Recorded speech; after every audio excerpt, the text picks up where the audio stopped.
Hello, student. Welcome all once again in my online study channel English Tutorial with Rachna.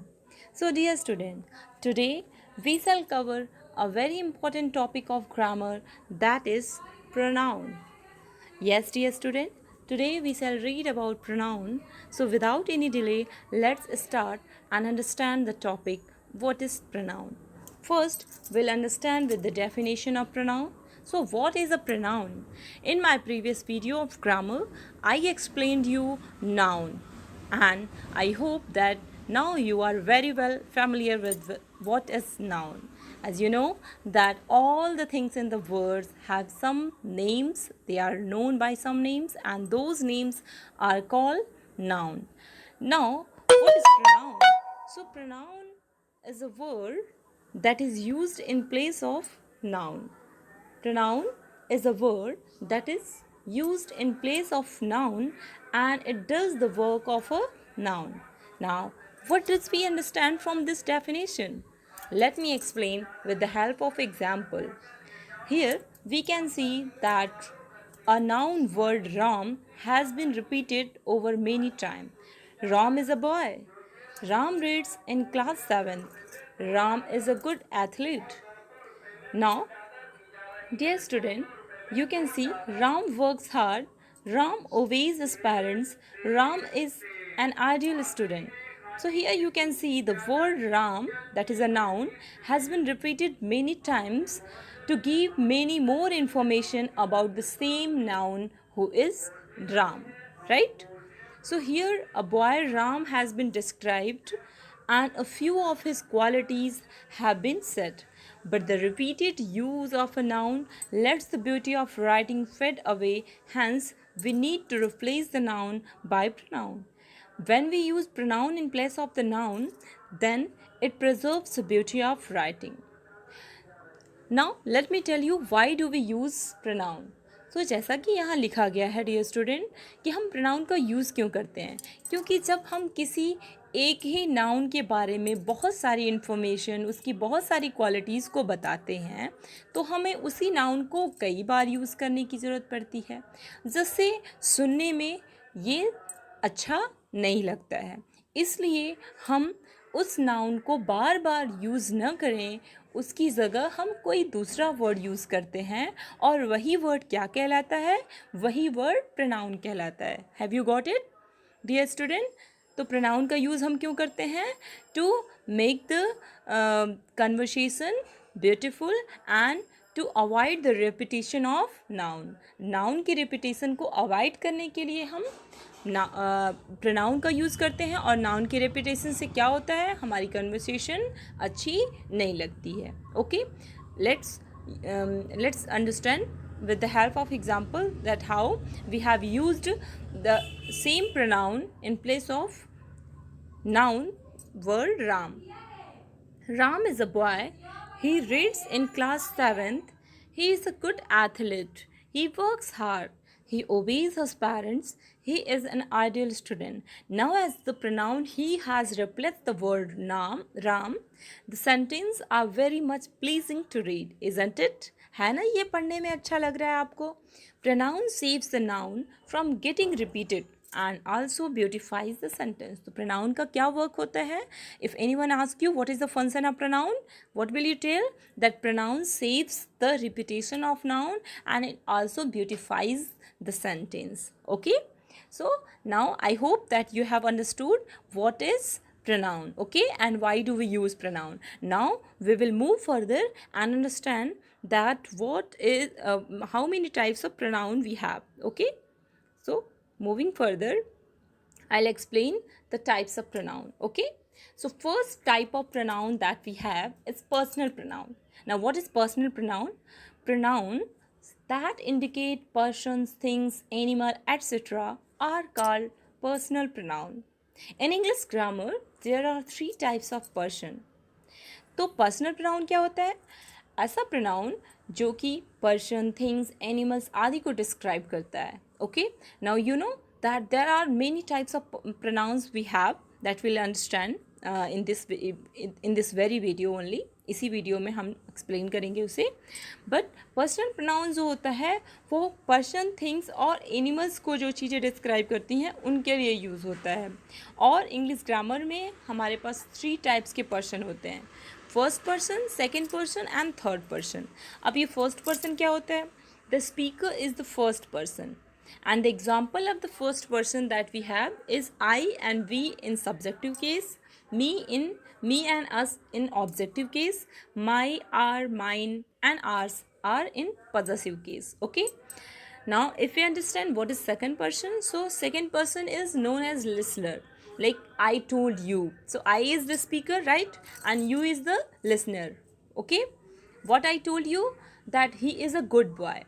If we take the example of a sentence that how these 3 person can be classified, तो हम अगर आपसे कहते हैं कि I told you that he is a good person, so here we can see that I is the speaker, so it is known by the first person, you is the listener, that is why it is known as the second person, and he is the third person about whom we are talking, that is why it is known as the third person. There are many other examples of first, second and third persons, like we is also known as the first person, second person's example is single only, that you, but in third person there are many other pronouns. Okay, so let's understand. So listener is the second person. An example of listener of the second person is you in subjective case and also in objective case, and your and yours in possessive case. Okay, now moving further, we have third person, about whom or which the speaker is saying something. तो जिसके बारे में बात की जा रही होती है वो थर्ड पर्सन कहलाता है। और एग्जाम्पल अगर हम देखें थर्ड पर्सन के, तो he, she, it, they, him, her, them, his, her, its, their, these are all known as third person. We have here a classification of all these persons, first, second and third person, and their further classification in subjective, objective and possessive case. Let's understand with the help of example.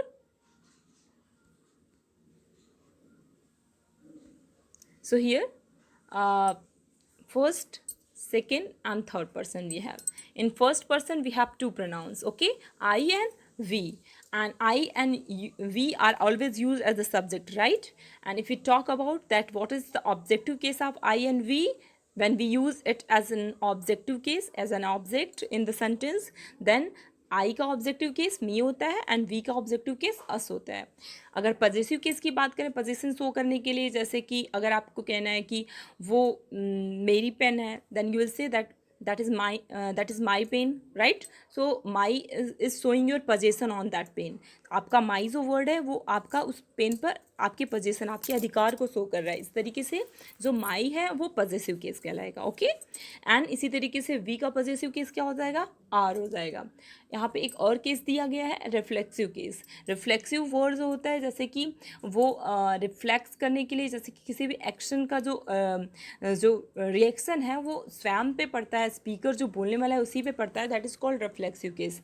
Like many time you can see that you can say that I hit myself, मैंने अपने आप को चोट लगा लिया। Okay, so in this way जो action हुआ उसका अफेक्ट किसके ऊपर हुआ?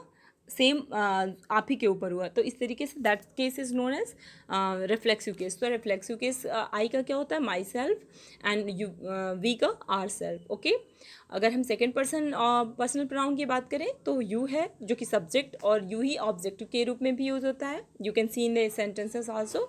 Okay, and your in positive case. और रिफ्लेक्सिव केस क्या होती है इसकी? Your self and your self. Why there are two reflexive case examples of you? Because yours you is known as singular, it is used as singular and plural both. okay, ये singular और plural दोनों की तरीके से use होता है, इसीलिए अगर ये singular की तरह यूज़ हुआ है तो yourself इसका हो जाएगा reflexive, और अगर plural के रूप में यूज़ हुआ है तो yourself हो जाएगा। okay, is it clear? Now moving further, third person of pronoun. So we have 4 personal pronouns that is known as third person: he, she, it and they.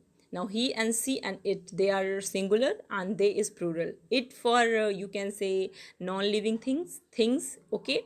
And for person you use he and she, okay. Human beings के लिए आप he और she use करोगे, okay. और things and animals के लिए it use करेंगे. They for plural person and human beings के लिए प्लूरल के लिए दे यूज़ करेंगे. इनका ऑब्जेक्टिव एंड पॉजेसिव केस भी दिया गया है, that you can C very well. Now here are some example based on it. You can read like Goldie wants to talk to you. Now Goldie is the subject over here and you is used as the object. Okay. He didn't his new bicycle. He didn't his new. So उसने अपनी नई बात. So here his is used as possessive case and he is used as nominative case. It means subject as a subject. The horse was moving its tail. Now its is, as I told you, for animals and for things we use it. Okay, personal pronoun it is used for animals and things. So its is used as a possessive case. Okay. And Gia said that the bangles was hers. Hers is what? It is possessive case, okay? Of what? Of C, okay? Nidhi has not come today. Do you know where she is? So here C is used as subject, okay? And you is also used as subject. Now moving further, we'll understand another kind of pronoun, that is indefinite pronoun. Okay. So what is indefinite pronoun? Pronouns that show an indefinite or an uncertain number of people, person or thing.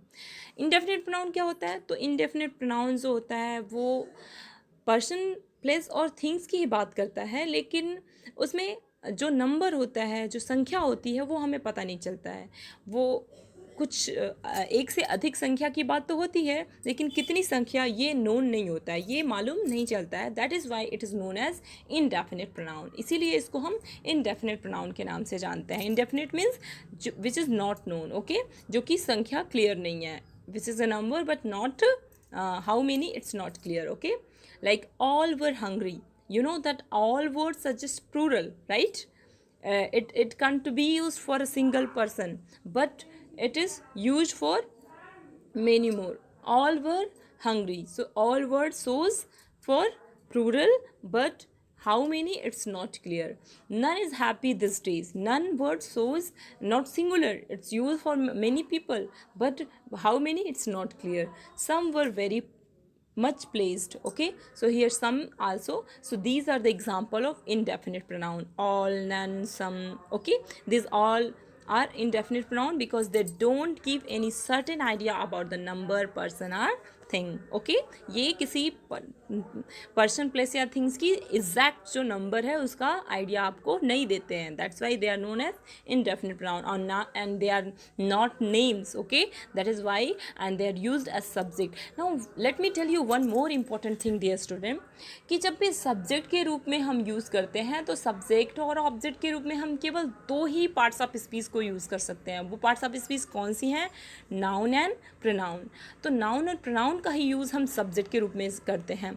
और जब भी कोई word किसी चीज़ का name नहीं है तो वो नाउन नहीं होगा, तो वो क्या हो सकता है? तब वो प्रोनाउन होगा. यहाँ पे ऑल, नन, सम, ये आपके लिए बहुत आसान है कि आप पहचान लोगे कि ये प्रोनाउंस हैं. अब ये किस टाइप के प्रोनाउन हैं? क्योंकि ये एग्जैक्ट नंबर नहीं बता रहे हैं कि कितनी संख्या. That is why they are known as indefinite pronoun. Is this okay? Now moving further, we'll understand interrogative pronoun. What? Interrogative pronoun. Now you must be very well familiar that what is the word interrogative suggest. Interrogative word suggest question, okay. Now interrogative pronouns are used to ask questions, okay. Very clear. Why? What is interrogative pronoun? It's very easy to define it. You will say that interrogative pronouns are used to ask question, okay. Now let's understand with the help of example. What is your name? Here you can see the word what. Now how can you say that it is a pronoun? Dear student, I told you that the word that is used before verb, verb से पहले जो भी word use होता है उसे हम क्या कहते हैं, उसे हम सब्जेक्ट कहते हैं। ओके, और सब्जेक्ट के रूप में मैंने अभी आपको बताया कि नाउन और प्रोनाउन का यूज़ कर सकते हैं। अब व्हाट तो कोई नाउन तो है नहीं, किसी चीज़ का नेम तो है नहीं, तो ये क्या है, प्रोनाउन है। अब व्हाट के बाद अगर कोई नाउन यूज़ हो जाता तो ये वर्ड व्हाट क्या होता, तो ये वर्ड व्हाट प्रोनाउन नहीं होता, तब ये एडजेक्टिव हो जाता। सो बी केयरफुल। ओके, क्या कह रही हूँ मैं कि ये व्हाट जो है इसके बाद डायरेक्ट वर्ब यूज़ हो गई है, दैट इज क्या है, वर्ब है ना, तो इसलिए ये क्या है, एक प्रोनाउन है। अगर व्हाट के तुरंत बाद हम कोई नाउन यूज़ कर देते तो फिर ये एक एडजेक्टिव होता। ओके, तो व्हाट क्या है, आस्क क्वेश्चन पूछने के लिए यूज़ हुआ है, और ये एक इंट्रोगेटिव वर्ड है, ये क्वेश्चन वर्ड है, राइट। इसलिए इसे आप इजीली आइडेंटिफाई कर सकते हैं कि ये एक इंट्रोगेटिव प्रोनाउन है। Where is the Taj Mahal situated, Taj Mahal कहाँ है। Now here you can also see that WH word where है और इसके जस्ट बाद वर्ब यूज़ हो गई है, इसलिए ये क्या है, ये एक इंट्रोगेटिव प्रोनाउन है। इजीली आइडेंटिफाई कर सकते हो ना। आप क्वेश्चन वर्ड को भी क्लासीफाई कर सकते हो कि ये प्रोनाउन है या फिर ये एडजेक्टिव है। Okay, it's very easy for you.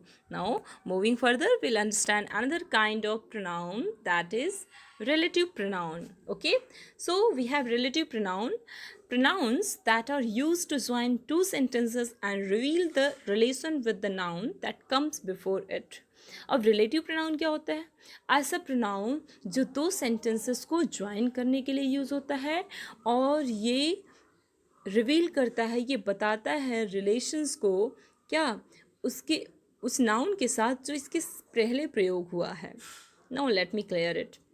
I know the man who is a fighter.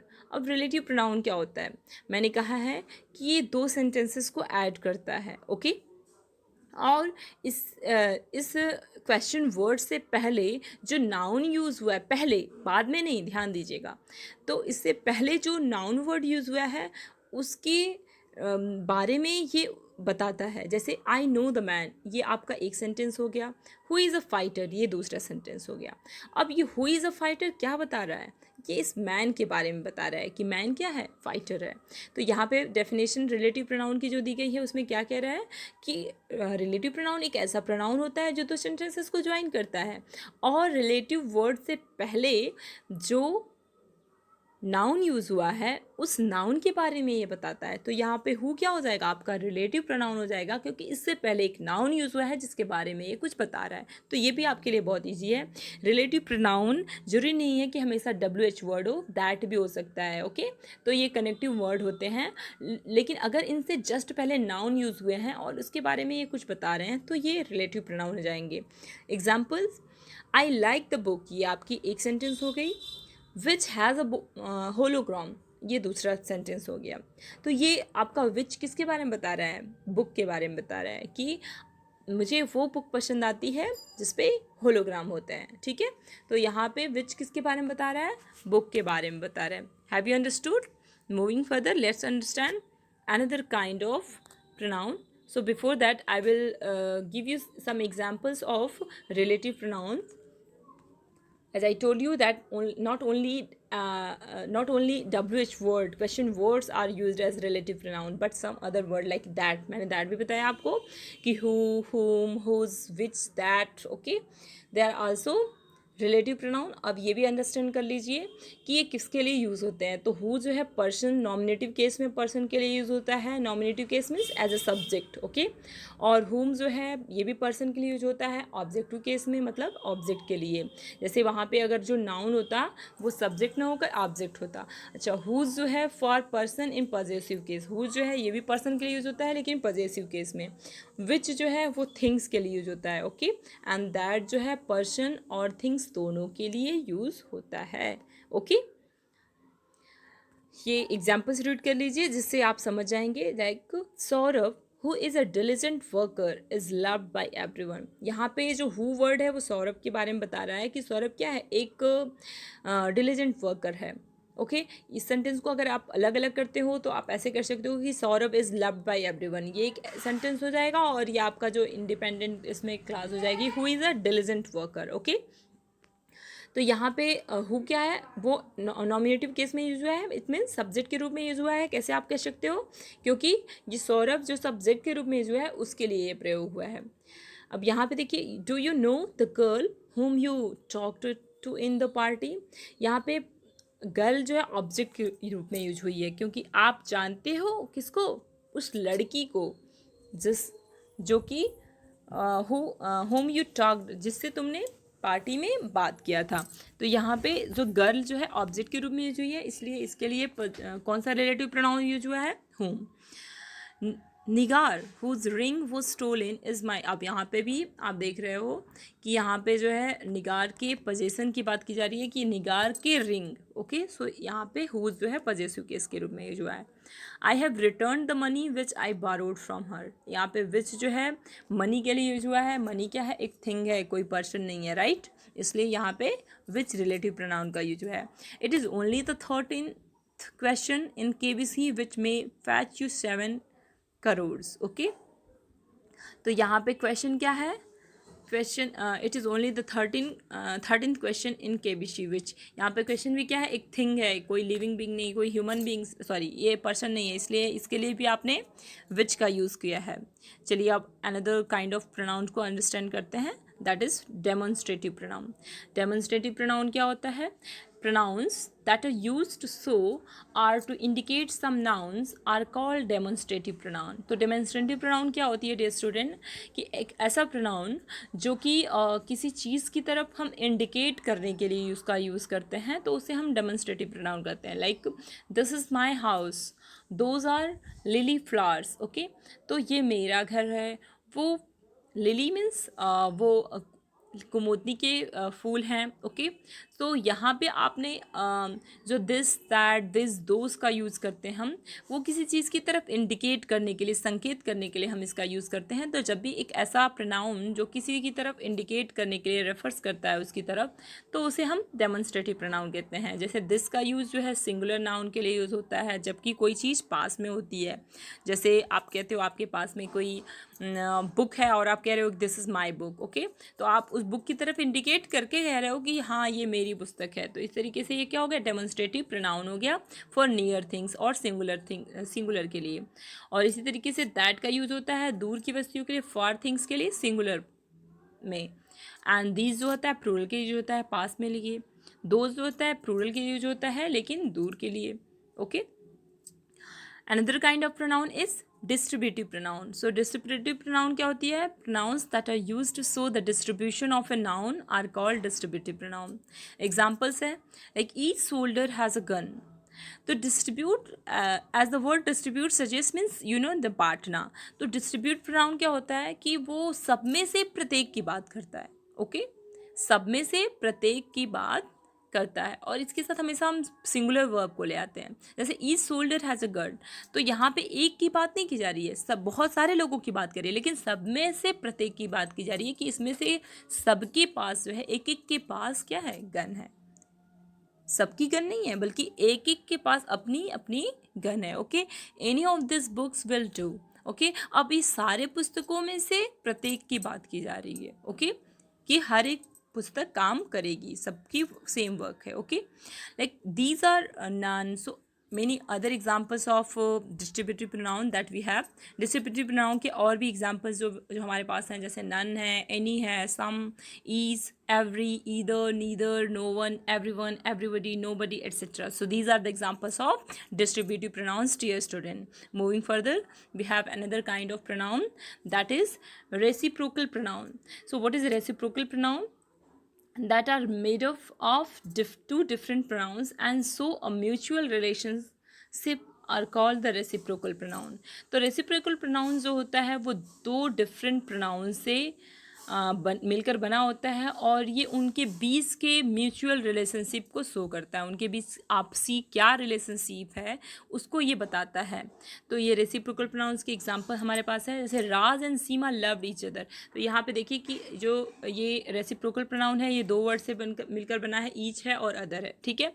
और ये राज और सीमा के बीच में क्या रिलेशनशिप है कि वो एक दूसरे से प्रेम करते हैं। तो ये इनके बीच के आपसी रिलेशनशिप को, म्यूचुअल रिलेशनशिप को बता रहा है। Indians love an one another, तो यहाँ पे भी वन अनदर जो है वो 2 वर्ड से मिलकर बना है और ये सभी इंडियंस के बीच आपसी क्या रिलेशनशिप है उसको बता रहा है। ओके, तो यहाँ पे आपको एक चीज़ ध्यान देना होगा कि जब भी हम 2 लोगों के बीच के आपसी रिलेशनशिप को या आपसी कोई भी चीज़ को बताएंगे तो हम ईच अदर का यूज करेंगे, और 2 से अधिक लोगों के बीच के आपसी रिलेशनशिप को बताएंगे तो उसके लिए हम रेसिप्रोकल प्रोनाउन वन अनदर का प्रयोग करेंगे। अब अनदर काइंड ऑफ प्रोनाउन जो हमारे पास है वो रिफ्लेक्सिव प्रोनाउन है। जो रिफ्लेक्सिव प्रोनाउन क्या होती है? Pronouns that show the effect of work upon the subject are called as reflexive pronoun. जैसे एग्जाम्पल्स है, we enjoyed our self, she praised her self. तो यहाँ पे रिफ्लेक्सिव प्रोनाउंस मैंने ऊपर ही आप लोगों को जब मैं पर्सनल प्रोनाउन पढ़ा रही थी तो मैंने बताया था कि जो रिफ्लेक्सिव जो वर्ड होता है वो ये शो करता है कि जो किसी वर्ड का जो इफेक्ट है वो बोलने वाला जो स्पीकर है उसी के ऊपर पड़ रहा है। जैसे कि हम स्वयं एंजॉय किए, वी एंजॉय, तो वी के लिए ही आवर सेल्फ यूज़ हुआ है कि हमने स्वयं ही एंजॉय किया। सी प्रेज्ड हरसेल्फ, उसने खुद की ही तारीफ़ की, तो तारीफ़ किया वो उसका ये एक्शन था और उसका इफेक्ट किसके लिए किया? अपने खुद के लिए किया। तो ये रिफ्लेक्सिव जो प्रोनाउन होता है उसका जो इफेक्ट होता है उसके स्वयं के ऊपर पड़ता है। Another kind of pronoun that we have is emphatic pronoun. तो एम्फैटिक प्रोनाउन क्या होती है? When reflexive pronouns are used for the purpose of emphasizing it becomes an emphatic pronoun. So it is used, it is just it is used just after the subject or in the mid of the sentence.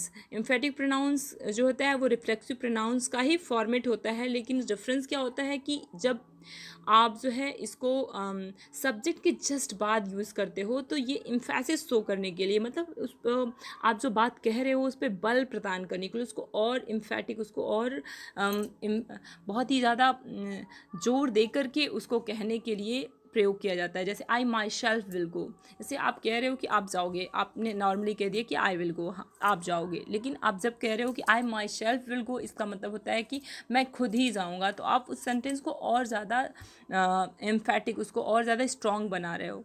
You yourself can make a way, आप स्वयं ही, तो आप यहाँ पे भी आप किसी को इंस्पायर कर रहे हो, उसको एनकरेज कर रहे हो कि हाँ तुम खुद ही रास्ता बना सकते हो। तो यहाँ पे आप उसको यू कैन मेक अ वे, ठीक है ना, आप सिंपली कह रहे हो, लेकिन जब आप कह रहे हो कि you yourself can make a way तो आप उसको और ज़्यादा स्ट्रॉन्ग करके अपनी बात को कह रहे हो। So dear student, in this way we have in this video we have understood the pronoun and different kinds of pronoun. I hope you would you would have liked my explanation. So once again at the end I would like to make you request that please subscribe my channel so that I can be encouraged to make more nice videos for you in future. Thank you.